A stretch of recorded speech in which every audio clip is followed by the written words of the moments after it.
Hey guys, it's Daniel with ThatDAMBrand, and I'm gonna do a recap over the last 2 days of E3. I didn't do it the first day, so I'm gonna catch up both days, and it's just gonna be over gameplay or games that I've got to play.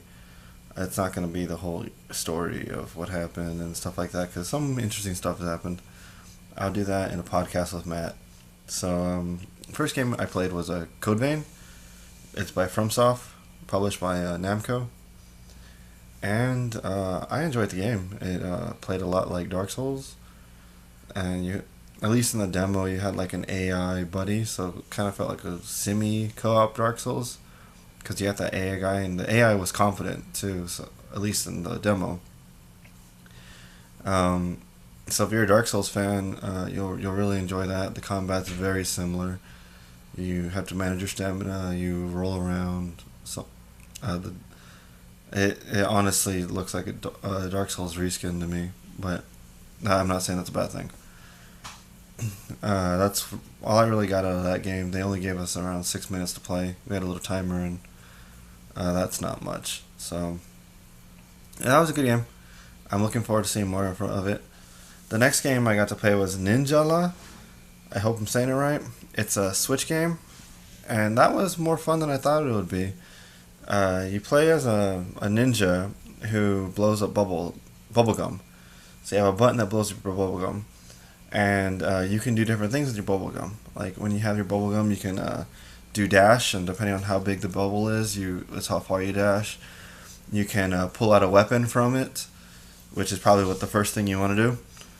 Or you can spit it out at someone, and if they get hit by it, they take damage, and then they get wrapped up with a bubblegum. But what keeps you from having a big bubble at all times is that if you get hit while you have the bubble, it not only do you take the damage, it pops on you, and you fly and then land on the floor with the bubblegum on you. So you're stuck to like the floor for around 5 seconds, which just leaves you to get pummeled by other people. So I thought that was a very good mechanic, because it's high risk, high reward. You know, if you don't have any bubblegum out, then you don't have to worry about that. But you're not ready to do something because you can't dash and you can't shoot it out at people. But if you do, you can be punished for it. And the interesting thing about the weapon system too was when you blow up your bubblegum to a big bubble, or to a bubble of any size. Let's put that. You can you pull your weapon out of it, and depending on how big the bubble is how big your weapon is, and how much durability it has, because your weapons do have durability, so you have to manage that as well. But the bigger they are, the more damage they do, but the slower they are. While if you pull out when it's barely a tiny bubble, you have a really small weapon, it'll be really fast, but it won't do any damage. So you kind of want to find a good middle ground in there, but it leaves it up to you to decide how big you want to blow your bubble and what size you want your weapon.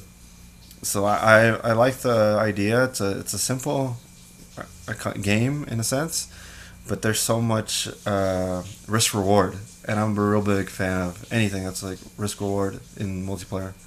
I think making a player make decisions is one of the best things you can do in a competitive game. So I'm looking forward to that. So that's all I got to play in the first day. It was a short day for people who didn't have press passes, and there was lines, lots of lines.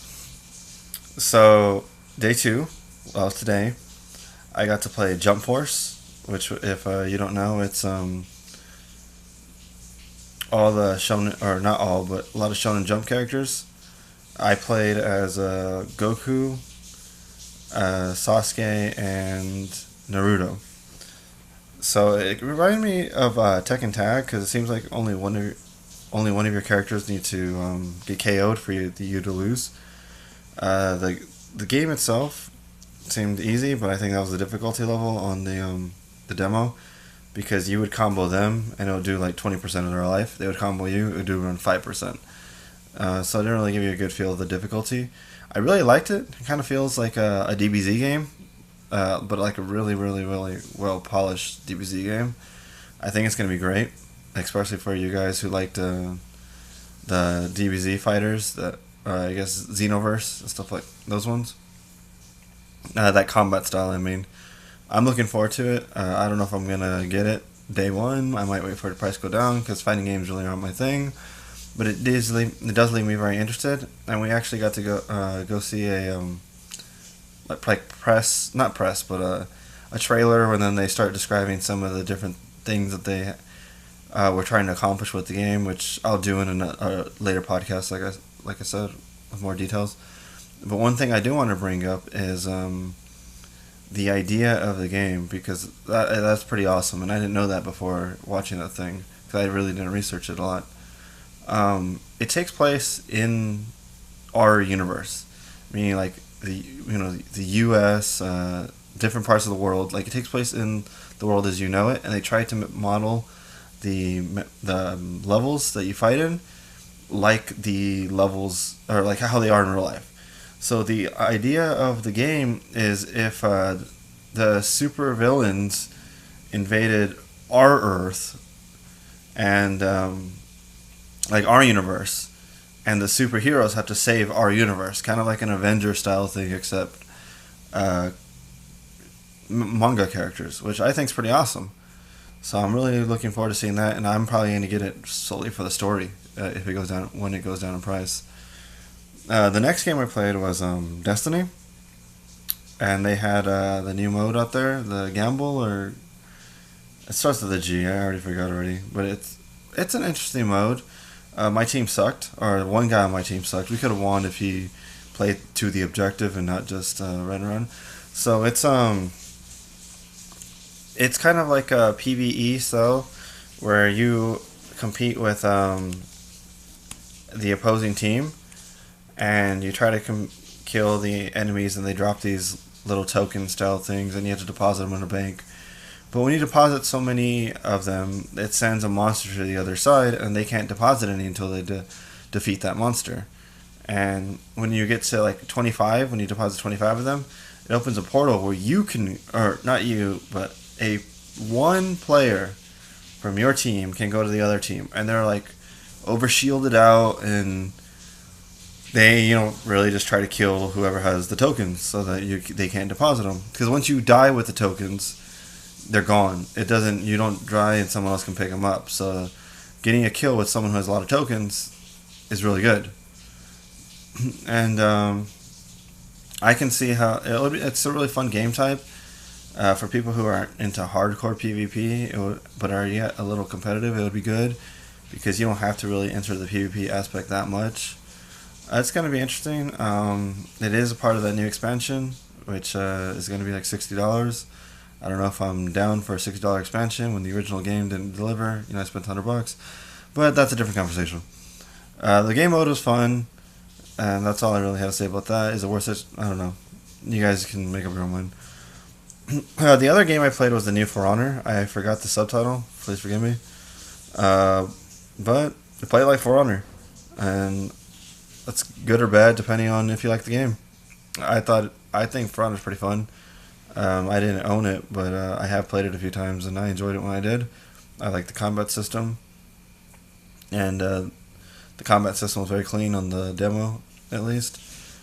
And I really don't know what to say about that other than it's For Honor. Probably more characters, Ubisoft. They like just shitty out games. So if you like the first one, probably like this one. So that's pretty much all the games I played. I only played 3 that day. Again, lines were long, just not as long, and we had more time. Tomorrow morning, I have an appointment with Smash right in the morning, the new Super Smash Brothers. So I'll be able to talk about the new Super Smash Brothers. And I also have, I don't have an appointment, but I'm going to wait in line for The Division, which probably going to take almost my day, because we tried to wait in line to play The Division today at 3 o'clock, and they told us not to because we would probably not even get to play. And the convention ended at 7. So there was 4 hours worth of people in front of me, if I would have, and that's kind of ridiculous. I'm hoping that we can get to play tomorrow, and that it doesn't take up half my day, because tomorrow is a longer day for gamers. There's no press time where only the press can be in there. and hopefully, some people are going home since it's the last day, so they go home early. So hopefully that's gonna help me.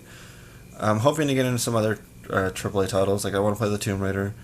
I want to play some stuff at Microsoft. I haven't even gotten to do anything at the Microsoft booth, but I'll keep you guys tuned. I'll report in tomorrow, and you guys have a good night. Thanks.